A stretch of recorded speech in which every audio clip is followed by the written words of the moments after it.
Hello and welcome. We're really pleased to have you here with us today. Thank you so much for joining us. My name is Ruth Wright. I'm the managing editor of Living. And for those of you who don't know, Living is the Euronews vertical dedicated to sustainability, the environment, and green innovation. If you want to follow us right now, you can find us on Instagram, Facebook, and Twitter at Euronews Living, and of course on our website and on the Euronews app. A quick note before we go on, please be assured that we are all socially distancing or working in home offices, hence why we're not wearing masks today. So just to tell you a little more about Living, we cover news daily, as well as features and commissioned pieces from the best minds in the environmental space. Our partnership content with brands and companies are a really important part of what we do as well. So if you have eco news or sustainability successes to share, we'll be happy to work with you. So please feel free to get in touch with me or my colleagues at any time. Now, on to the reason we're all here, today's debate. You'll be hearing today from our panel on all the different ways that they're reducing the carbon footprint of their operations. You're going to hear about lots of inspiring projects, so I recommend you have a notebook or a Word document on hand to take notes. I guarantee there's going to be lots you want to note down. We want today's debate to be really interactive, so please leave your questions and comments in the comments box that you can see on screen, and we'll come to those throughout the debate. We're really lucky to have with us today 3 people who oversee sustainability in 3 different sectors: fashion, food and drink, and travel. The climate crisis is the biggest story of our generation. How we act now will determine what sort of planet our children and grandchildren inherit from us. But when it comes to businesses acting in the interests of nature and the environment, consumers can be cynical. Does this company really care? Is it just greenwashing? Are they just protecting their bottom line? So to kick things off, my esteemed panel, please could you all introduce yourselves, then tell us, why does your organisation put time and money into protecting the environment? Nicola, you have a great job title, Polar and Tropical Expedition Director. So let's start with you. Hello, welcome to everyone. Thank you, Ruth, for that. And yes, so I'm Nicola Gibson. I was guide during 25 years now.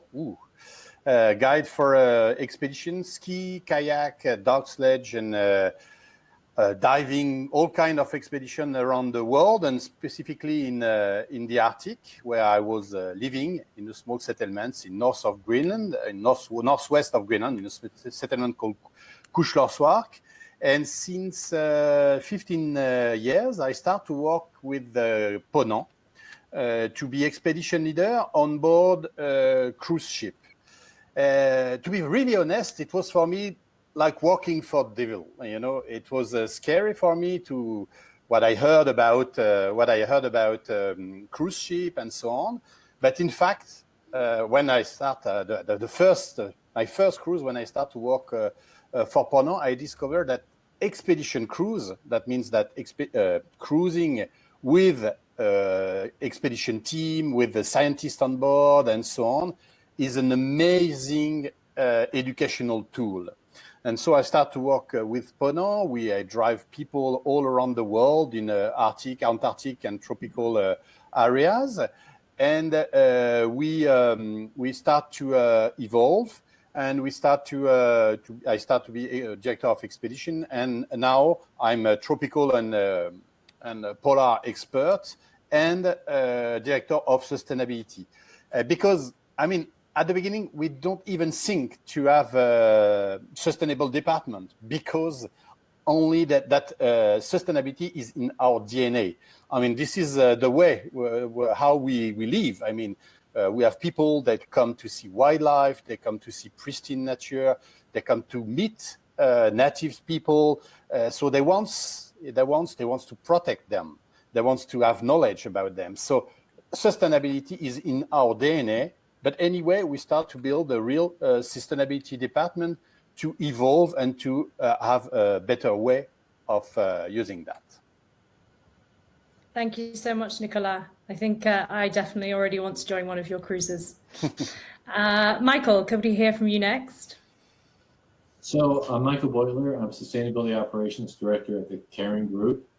Kering, you may know some of our brands, Gucci, Saint Laurent, Bottega Veneta, Balenciaga.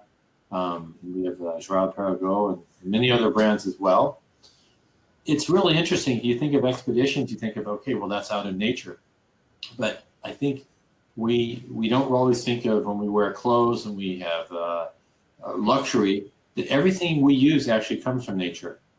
So starting in 2011, we started to measure exactly what do we take from nature and what's the value of that in terms of if we were to pay nature for the true cost of that, and how we could reduce that, how we reduce our impact and look at new ways to innovate. So it's really core to the strategy at Kering. We've set very aggressive targets around reducing our footprint, by 40% by 2025 in terms of our overall, we call environmental profit and loss. It's natural capitals, looking at all of these different elements of our footprint, and as well things like science-based targets below 2 degrees. Now we're working on a 1.5 degree target. So for us, it really is a key focus because we understand our connection to nature, and we know if the better we are to nature, the better nature is to us. And it's clear now when we see climate today, just how true that is. So it really is a partnership from how we see it. Thank you, Michael. And Mario, could we hear from you now, please? Yeah, with pleasure. Well, first of all, thank you very much for inviting us for this debate. We are very happy to be here and really very, very happy to be able to talk about these things that are really passionating us a lot. I started to work in Lavazza many years ago in the coffee, and so my expertise really comes from the coffee supply chain, from the product.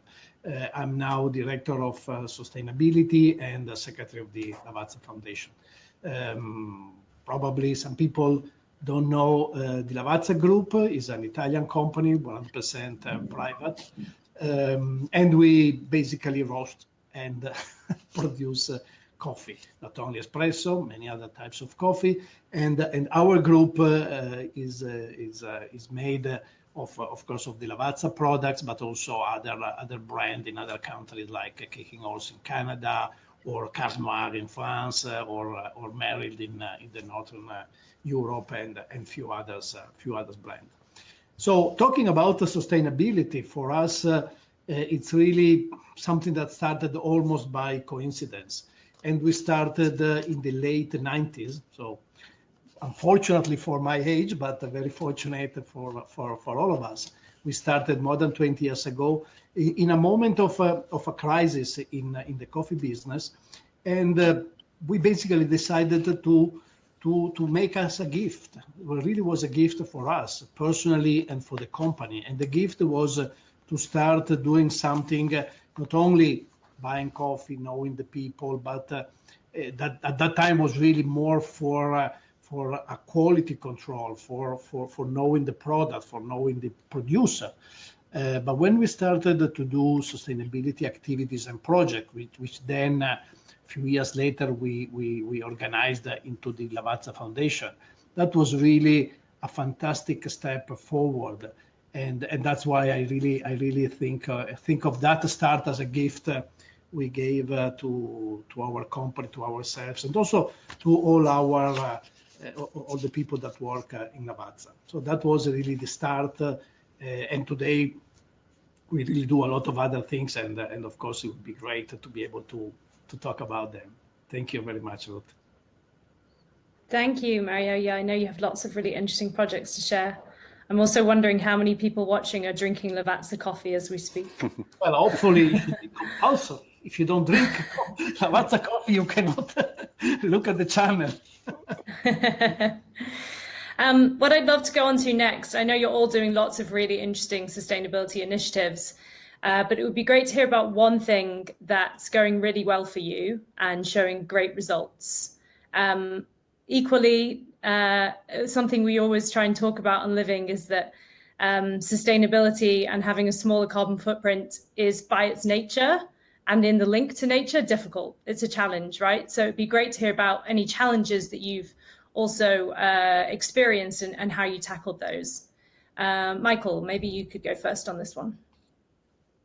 Sure. So I think sort of our nom de guerre is the environmental profit and loss.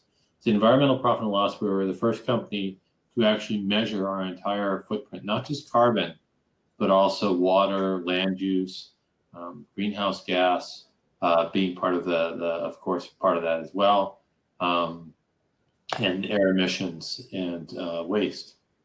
And when we looked at that, we understood that actually our biggest impact was from our raw materials.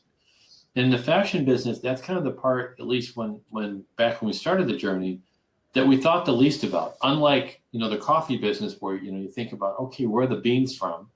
In the fashion business, you're not always saying, where did this material, where did the cotton come from? Where did the leather come from? Where did the silk come from? Where did the cashmere come from? So we did a lot of work in understanding that, where it came from, and the different environmental impacts depending on where it came and the material. And then basically rolling all that up to get a picture in the group of where our biggest impacts are. And of course, we looked at manufacturing, and we looked at our stores and our operations. But our stores and our operations were only a small percentage. At that point, actually only about 5% of our entire footprint. We took all the different supply chain components into account.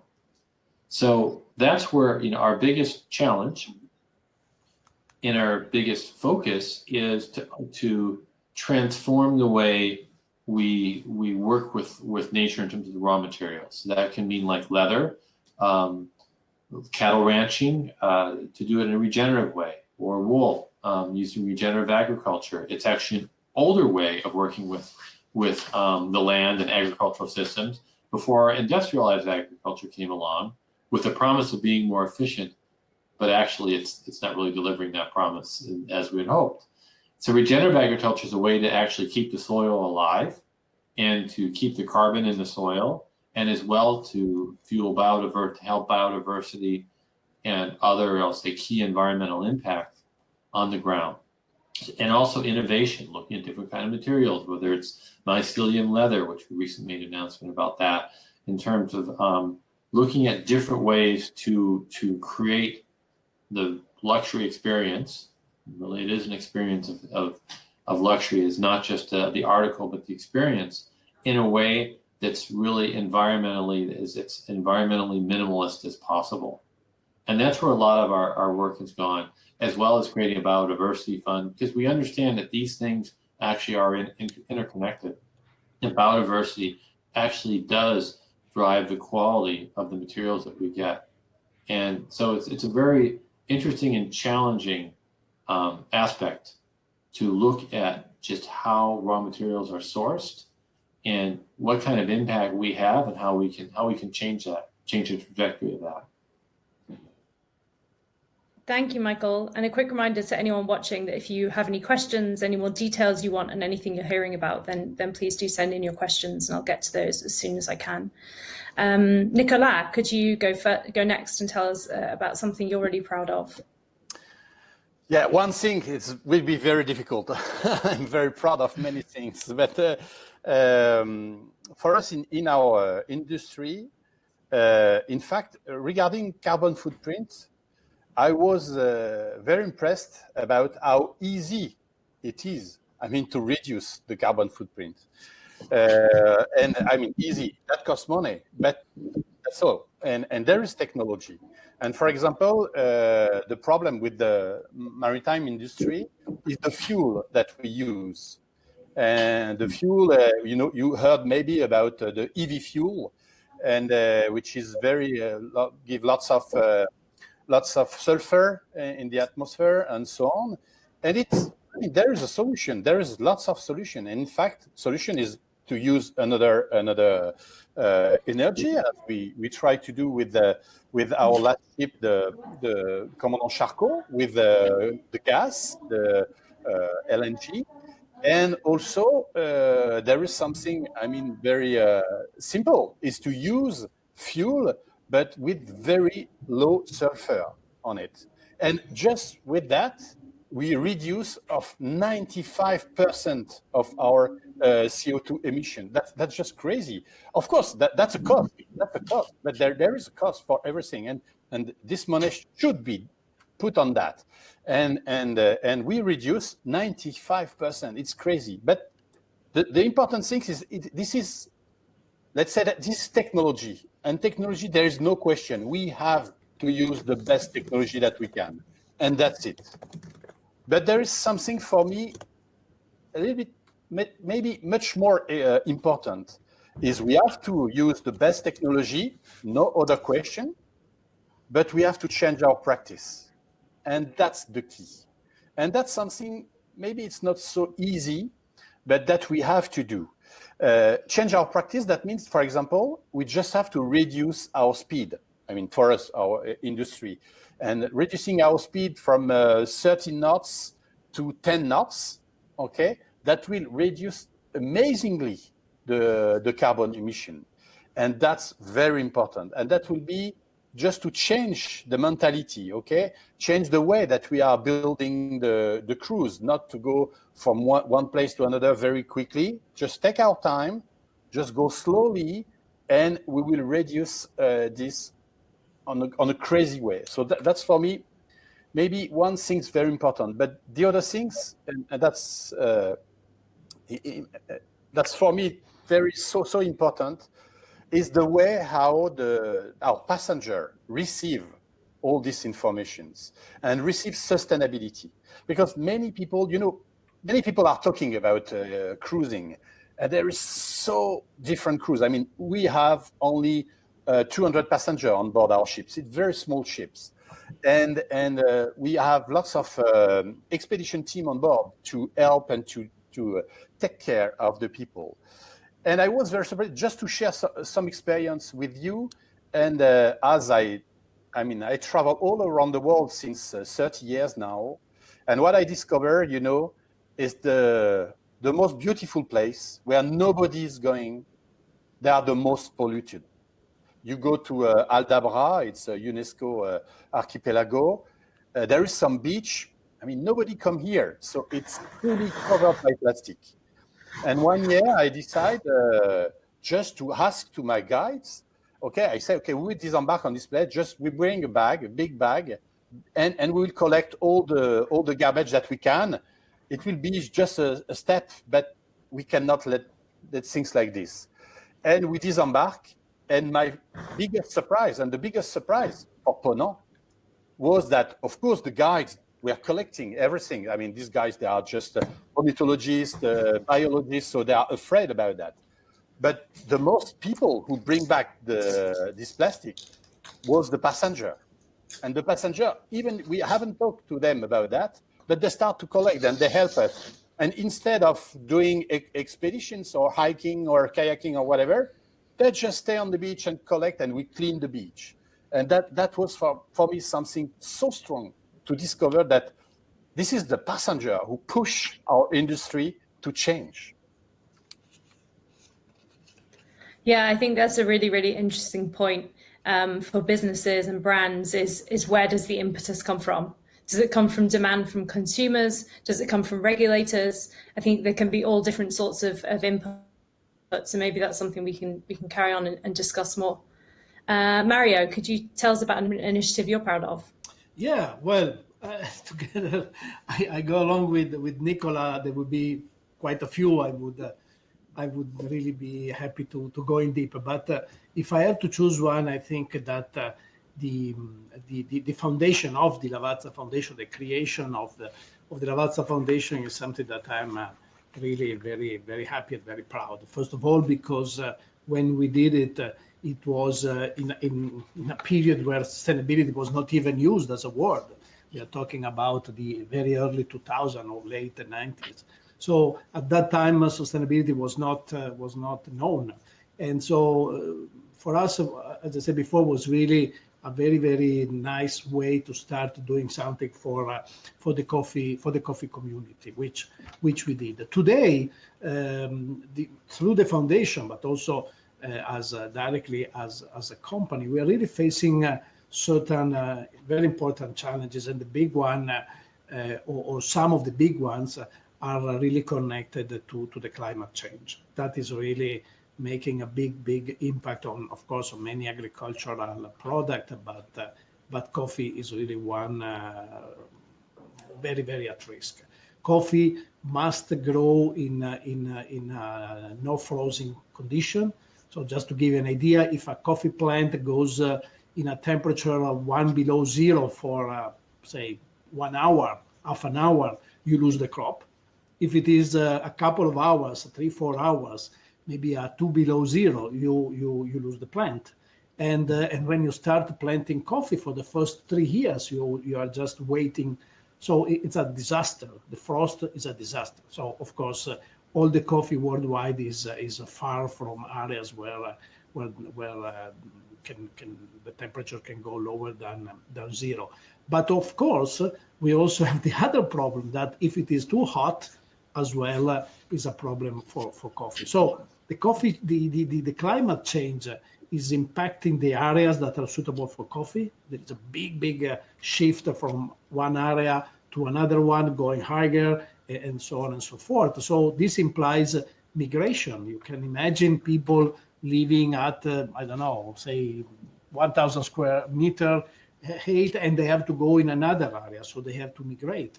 There are pests and diseases that in a different climate scenario were more, let's say, quiet.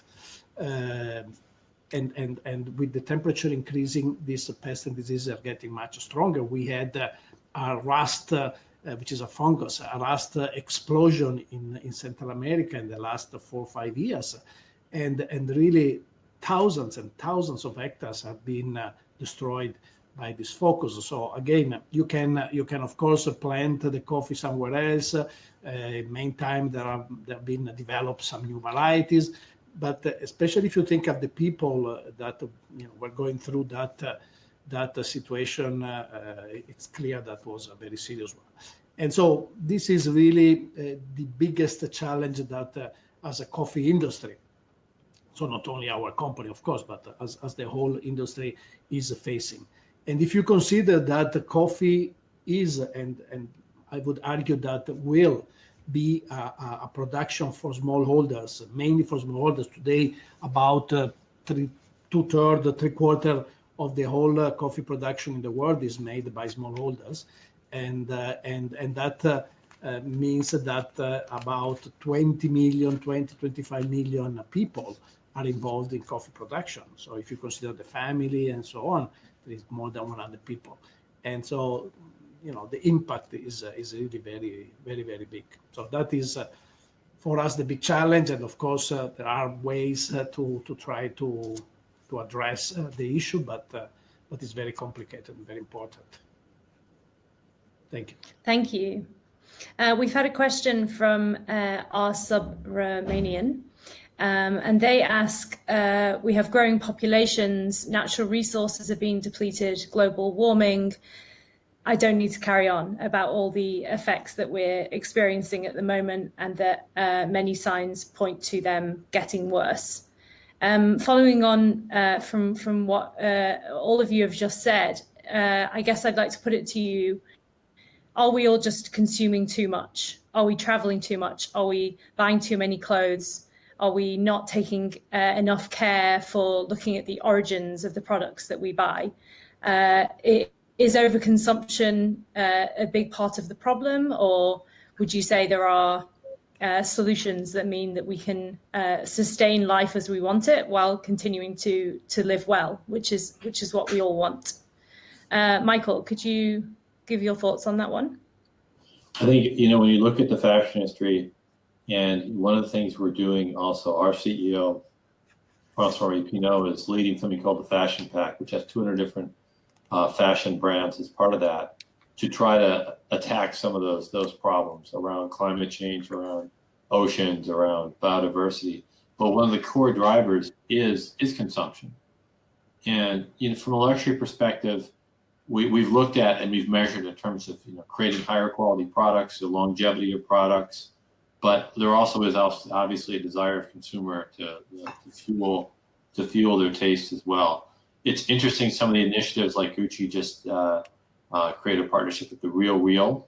So in terms of getting a second life of the material, or getting a further life, so that's something we're really looking at too, is how to extend the life. And because like cars, if you think of a car, they say something like 90% of a car's life is sitting. So it's a way of looking at clothing too, and accessories. I think we can do two things really that are important. One is eliminate I'll say the environmental cost, or reduce the environmental cost. Great story from Ponant, how they did that with the fuel. Our levers are more around things like regenerative agriculture. I'm sure Mario can attest to that. When you're dealing with agriculture, it's not always a quick fix, but it's a process. It's working with farmers. It's identifying best practices. It's a process, but it's work that has to be done. It's hard work. It isn't a quick win. And yes, we do green energy and all that kind of stuff. That's the quick win for our stores and our operations. And now a lot of our suppliers are looking at green energy, or using green energy, but it's in that actual raw material part. And yet, I think it's also educating consumers.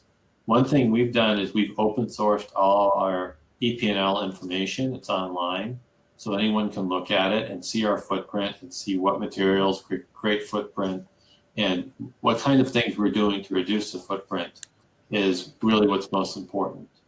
So I think it's a lot of different things, and I think it's also consumer awareness. And I love the idea of when consumers go into store asking, where does that come from?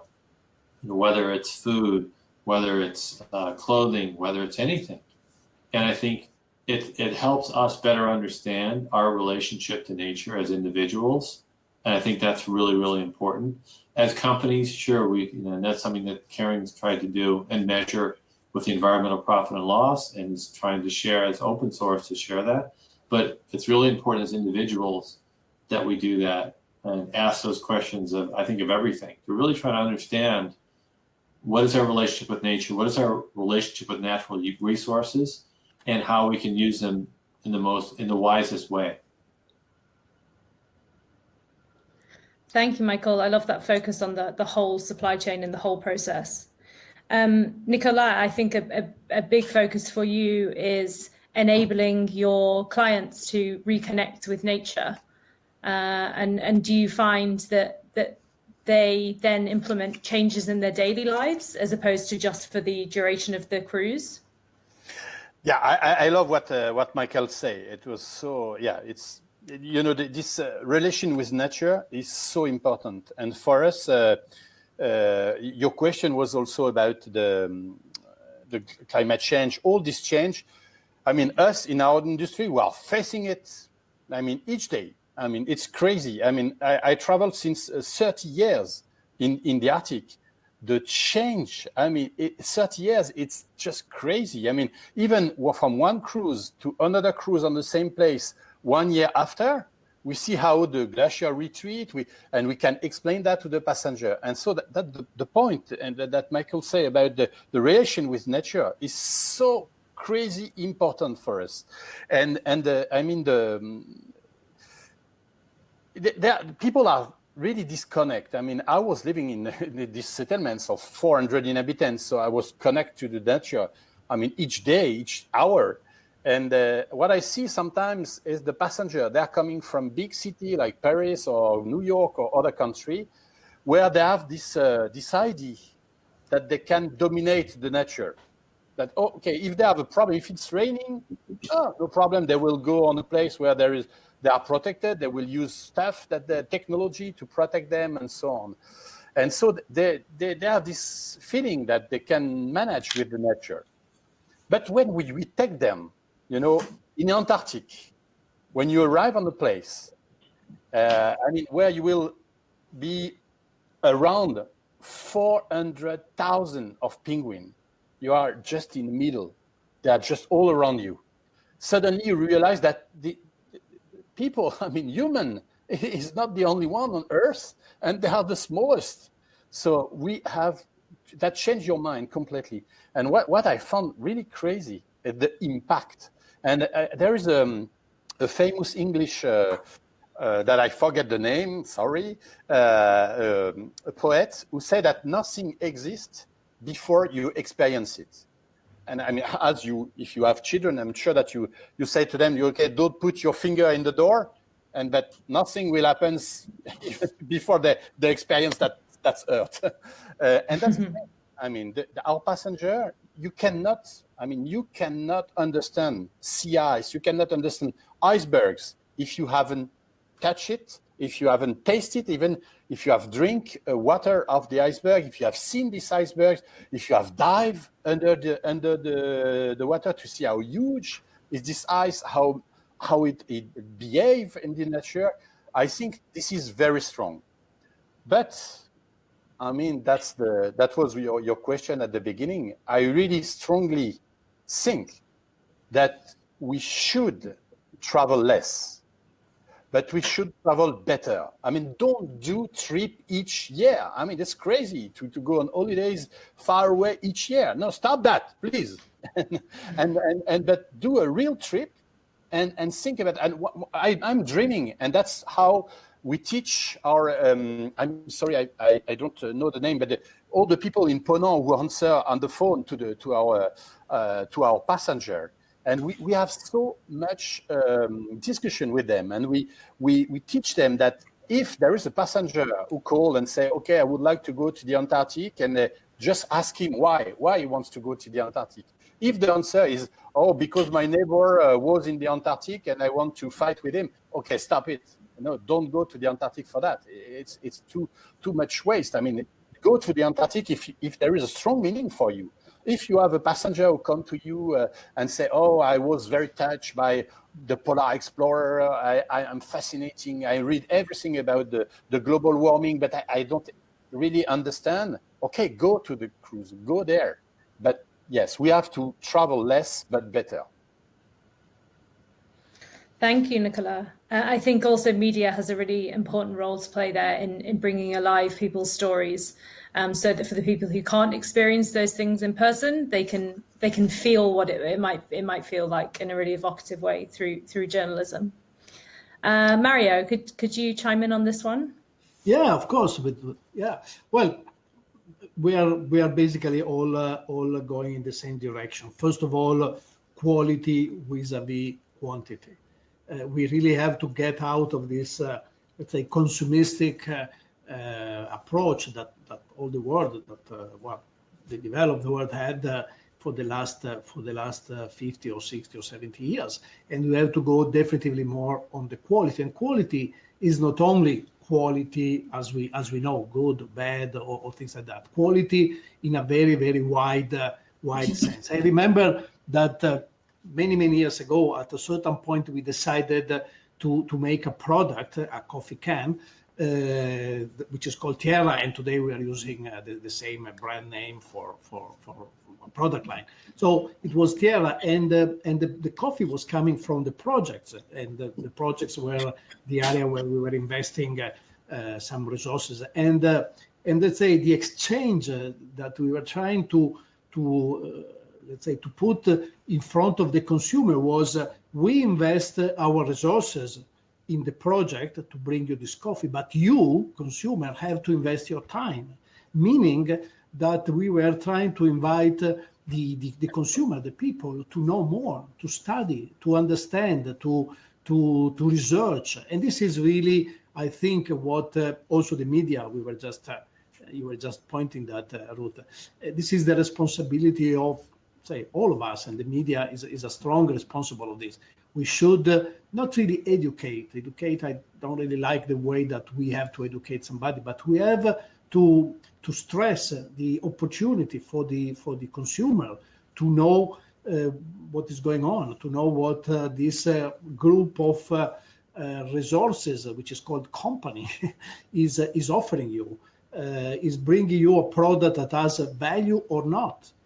So this is really the best way. And also back to one of the points you touched, Ruth, at the beginning of the presentation. Of course, many companies today are are going into the direction of sustainability in general. No, well, first of all, we should not use sustainability anymore as a word because everything is sustainable. So we should make a law that without some qualification, no longer is possible to use the word sustainability, which I'm the first one to do it. But this is the key point. People should be, let's say, should look for explanation to understand what the product is bringing, what values this product is bringing, and then make the choices. This is really a fundamental way for making things happen, because of course the company will follow. That is normal. So somebody may have started before out of the pleasure of doing certain things, out of the thinking that was good to do it, or right to do it, or right for you to do it, for the pleasure of doing things, which is okay, it's fantastic. But then even if somebody start, not yesterday, tomorrow, to be sustainable out of the experience of others, the let's say the teaching of others, or simply because your consumer are clearly pushing you into a direction, so what? Fantastic, that's great. We really have to do things, and there is not much time. There is really not much time. This is not something that is not a joke. Really, it's not a joke. So everything that we can do, and again, another thing we believe is that is really part of the responsibility of a company to try to do is a small part into this direction. And actually, this is what we call the goal zero. We started to work in the framework of the Sustainable Development Goals already 4 or 5 years ago, but we also create an additional concept which we call goal zero, with all due respect, of course, for the very serious and important one, which are the 17 goal. But the goal zero for us is not a joke. It's a very serious issue, and is the power of let's say bringing others on board. Is the power of dissemination. Is the importance of doing things all together in a group, starting from the assumption that nobody of us, no we as people, no we as companies, not even let's say our countries, not even Italy, France, or whatever, alone can change something. Nobody can really change anything. But if we are all together into something, if all of us will take one small piece of plastic and will put it dispose in the proper way, then things changes. So that's really the idea, and the companies and the product can, in our opinion, can actually do a lot into this direction. And so yeah, that is a little bit how we see the issue. But the consumer is really very, very important in this journey. Yeah, I love that point about building community and living in community. And it's something that many of the environmental movements now talk about a lot. And I think, many of the environmental activists, actually, we've been featuring a lot of them this week on Living, as it's been Green Week. And what we see from many of them is that working in community and in the benefit of your local community can be really motivating for people, and maybe that does help then people to feel that they don't have to travel thousands of miles across the world every year for a holiday, because they can get what they need in their local community, in their local area. I want to move on now to should everyone have a voice in this fight, in this cause? It's something that we hear quite a lot from our community, that they worry that if they speak up, especially in the age of the cancel culture, if they speak up on social media on green issues, they might be taken down because they don't know enough, they're not informed enough. So I wonder who has a view on whether everyone should have a voice on this. Well, I think that for sure the answer is yes, absolutely. Of course, somebody is more expert than somebody else. That's basically usual. But I think that is very, very important to collect different point of view, different opinions, and also simply different ideas that are obviously coming from what the people think or what the people interests are, which is absolutely normal. But it's very important to collect all of that, and then of course to create let's say one average let's say solution for everybody. And in a way makes me thinking about one of the projects that we do normally in the beginning of a project. The first phase, which is basically unknown to everybody, is really to understand what you have to do. It doesn't make any sense to go in a place and build a bridge if you don't have a car, or if people don't really want to go on the other side of the bridge, they don't care. So why to do that? So what is the, let's say, the way? The way is to understand the specific issues that are important for the stakeholders. And in our particular case, the most important stakeholders are the coffee grower in this type of things. And so, for example, I remember when we started this venture, we decided to start with 3 locations. So we had one project in Colombia, one in Honduras, and one in Peru. And we spent the first year and a half in doing exactly that, to understand what to do and to talk with the people, with the local communities, to understand what they wanted to do.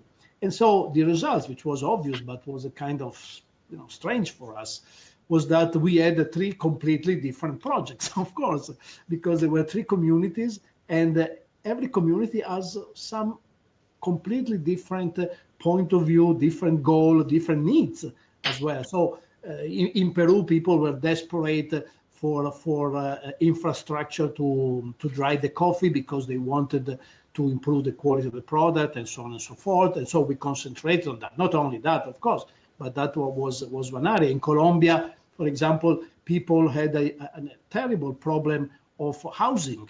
They have no toilet. So we basically built up or refurbished 50 houses and the toilet and so on and so forth. And in Honduras, there was no common communal infrastructure. No, there was no school. Well, there was one, but it was difficult to call it a school. So we did something in that direction. So at the end, we had completely different things, which is okay. Nevertheless, it is not a problem. But I'm just talking about it as a sign of the concept of doing things that are useful for the community. So, and this is what we do. Well, maybe if I have 1 second, I can tell you another example. We started, as I said, 4 or 5 years ago, to work on the global goals and so on and so forth. So a lot of things happen into the company, a lot of internal communication and so on. But then we wanted, which was the 3rd phase of our program, to decide which were the goals that for us were the more important. So we went through a very, very extensive consultation with the people, etc. And we thought that the goals were, the more important goals were a group of goals. And what happened is that at the end, the solution was slightly different to what we thought. And that was really the results of talking with the people, talking with the owners, talking with the management, talking with the clients, and so on and so forth. And so, in a way, is an average of opinions that are, let's say, embedded into a decision or into an action. So I think is really, as a methodology, is a very, very important approach. Thank you, Mario. Nicola, I know that you are really careful about involving and consulting with the local people in your destinations in the planning of your work. Could you tell us a bit more about that? Yes, with pleasure. And I just come back on what say Mario. I'm fully agree. And this example that I can say to you, because I'm in charge of scouting. That means that before going on a cruise, I go 5, sometimes more, year before, check with the local community, because we do environmental impact assessment on each place where we go. But I mean, managing with nature, it's quite easy. I mean, there is rules, there is a guide, there is scientists to help us to just count, check if we have our impact will be minimal and transitory. It's doable quite easily. But the social impact assessment with the community is much more difficult. And we have, I mean, I've been in the Arctic, I've been in Amazonia, in Rio Negro, in Bijagos, in many places like this, discussing with them on the touristic offer that they want. I mean, we construct together what they want to offer, and we don't want to. I just give you an example. I don't want to. We go on a place in Greenland and say, okay, please do the drum dance. I mean, they don't do drum dance. They don't do drum dance anymore. So they will do that for us, but they will say, okay, they are crazy. Why they want that? So we, instead of that, we asking them what they want to show to us, and we have discussion. It can sometimes I stay 7 days in the same settlements, just discussing with everyone, and everyone have to be agree of what they want to offer, and it's so important. And just a small example, I mean, it's very interesting. I think it's in Bijagos. Bijagos is a small archipelago away from Guinea-Bissau in Africa.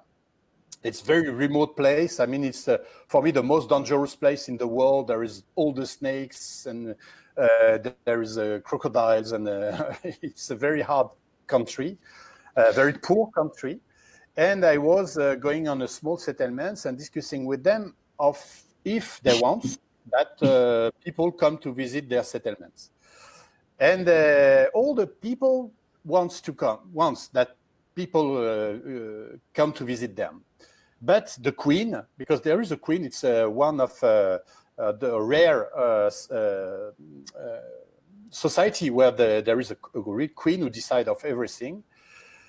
And she was not very comfortable with that. And I tried to discuss with her, and she said, Nico, you know, we have cell phone, and we know what the people from other countries think about stuff. And I'm not very comfortable with that they come, because I know that you hate plastics, and all around our settlements there is plastics. I say, okay, it's not a problem. We manage that very easily. I mean, we can help you to clean the place. And she said to me, she was laughing and said to me, Nicola, you don't understand what I mean. I mean, we put unpurposed plastic all around our settlements. So the people coming from other settlements, they would see that we are very rich because we can buy plastic. So we don't want to take them away. I say, okay, and that's the very important things. I'm agree with Mario. Educational, I'm not very fan of this term, but I don't think about another one. But the only solution for that is to educate our passenger and explain to them that, okay, they will have, you will see, you will come to the settlement, they will have plastics, but this is what, because they want to show to the people that they are very rich and they are healthy. And the thing is that we decide to help them to build a school with the Ponant Foundation, to build a school and to have a place for the teachers so they can stay here. And so to start to educate the new generation. I mean, maybe they can keep the plastics, but they have to take care of this plastic and not pollute everyone as it is now, and not pollute everywhere, sorry. And so we have this discussion, and for me, you know, the luxury, because Ponant is a luxury cruise ship, and I think Michael is also on that. And I think the luxury things is the time that you spend with people, the time that you spend doing stuff. And so we have to give time to the people so they can express, they can talk. And that's so important, and especially on this, world where everything goes so fast. And just to end with another small example, I'm sorry, I'm very talkative, but it's about the navigation on the ice. I mean, I'm fighting like hell because, you know, what you heard on the TV and everywhere is that, okay, everyone will go by the North Pole, by the Northwest, the Northeast Passage, because the global warming, the ice will disappear. And it's exactly the opposite, because the global warming is here. The ice is just breaking out and spreading everywhere. So it's much more difficult now for navigation, and we have to be much more cautious on that. So that's why we have to take time and to explain and so on, and that everyone have to speak and give their part of on these discussions. Sorry. Thank you, Nicola. I think that this is such an interesting example of the different perception of materials around the world, and it's something we all really need to bear in mind, not to think from just from our point of view or just from our small corner of the world. Michael, we've had a really interesting question in from Amy from Mediacom. She said, governments and businesses appear to be using COVID-19 and the resulting economic crises as an excuse to roll back on prior commitments. So she'd love to know, how have you been able to stay the course or even accelerate your commitments, even in the midst of COVID-19? Oh, no, that's a great question. I think for us, it hasn't really changed. In anything, we've actually accelerated some commitments because of the awareness that COVID-19 has brought. The one thing that I think, if you can say is positive about it, is, people talk about climate change and the interconnectedness and the importance of it, but it was something sort of out there, even though we could see things changing on the ground. And certainly when you're out in the world and traveling to remote locations, very, very much so. But it also really brought home the awareness right now of how interconnected we all are. So I think from a sustainability standpoint, certainly at the Kering Group, we've made some commitments like the Biodiversity Fund. As I said, we're moving toward the 1.5 degree target. We're digging deeper into understanding our supply chain. We're looking at everything when we're talking about raw materials and deep in supply chain, understanding the social side, looking at topics such as living wage.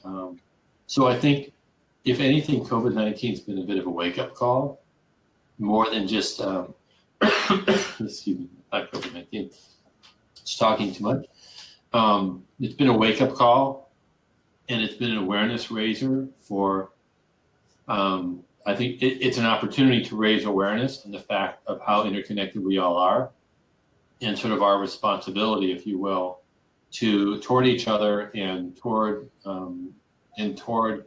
the planet, toward society at large, society going beyond our borders. There's a lot of, I think, focus these days on country by country, going back to our last question, not looking at the science, but looking at the emotion. And I think it's very important.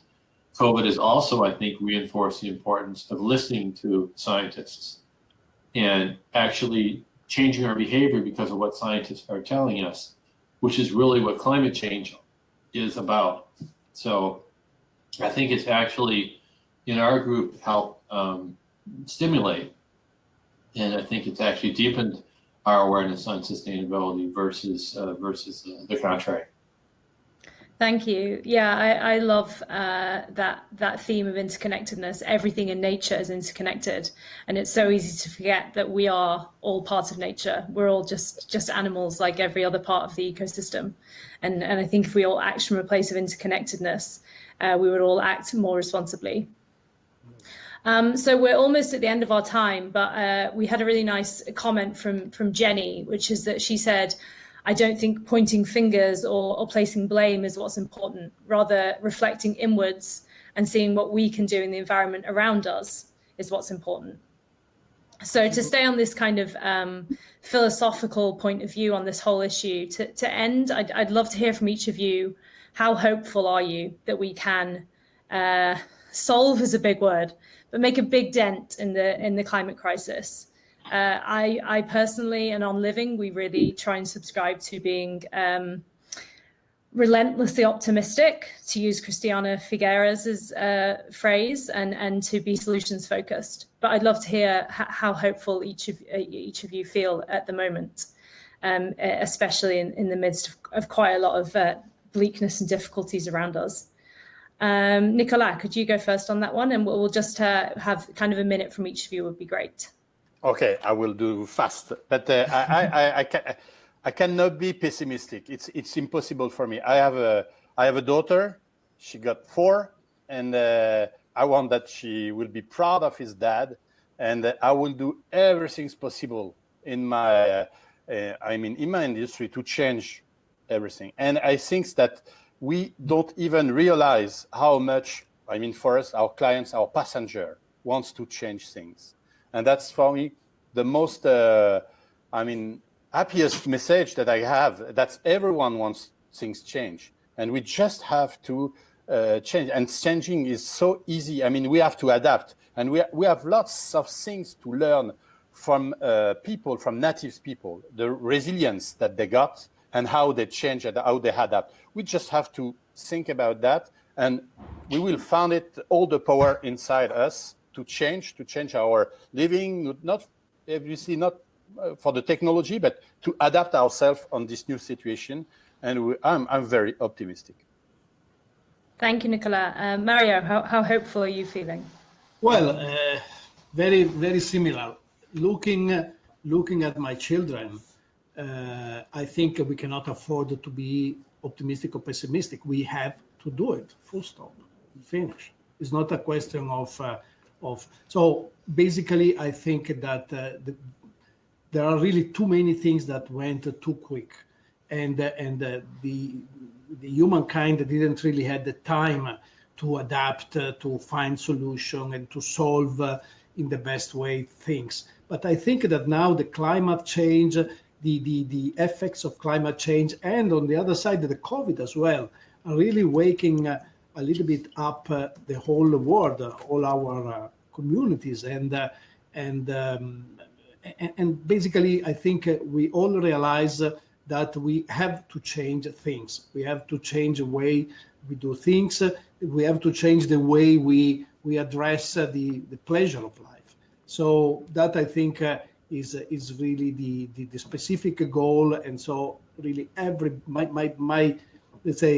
my point is that everybody should wake up every morning with the idea of doing something for making a better world, and not only saving water, not throwing the plastic everywhere, etc., but also working on inequalities. This is an incredible situation. We are in a world that is creating wealth as never have been in the world, and nevertheless, this wealth is more and more concentrated. Is wrong. Finished. It's simply wrong. So we have to work and do what we can to go into that direction. Thank you, Mario. And Michael, finally, if we can hear from you. Well, I think we're in a world today where we've had to make some big changes, all of us, in how we live. Whether it's wearing masks, whether it's telecommuting, whether it's some people have had real fundamental changes in their lives that have been very difficult to deal with. But COVID-19 has been, I think, in a sense, it's allowed us to see that we can make changes when we have to. And I think part of the challenge with climate change is people, it's out there in the future, first of all, it's now. And also, more importantly, we can make changes. We have the capability. It's like we flex that muscle within ourselves, within societies. I think it's also really important that we listen to each other, because in almost every country in the world, we have 2 or more very diametric, very opposing points of view. And we need to bring those points of view together, because we can't meet a challenge such as climate change through opposition, through conflict. We need to address some of the social issues. We need to address people's needs at the same time. And they say just transition, but it really is some deeper societal, and it's not just a societal thing. I live in France. I see it in France. It's going on in the US. It's going on in the UK. It's going on. I was speaking to someone in Nigeria. It's going on all over the world right now in different ways, in different forms. And I think we need to also embrace that as part of the solution. We can't just impose a solution. We see that with COVID-19. Sometimes people don't really accept it, but we need to find a way that we need to, because it's an imperative. And we need to take this energy that we've had now and the things that have worked today and extend them into the future. Thank you. Really inspiring and motivating notes to end on. Thank you, Mario, Nicola, and Michael, for all of your contributions today. Thank you so much for joining us. And thank you for all your work that you do as well. And to all of you watching who work in this space, it's a difficult space to work in. And I just want to acknowledge everyone's hard work and dedication, if only on behalf of the future generations who are going to inherit this beautiful planet from us. So thank you, everyone, and look out for the next Euronews debate, which will be on YouTube and on our website in the coming weeks and months. Thank you so much for joining us.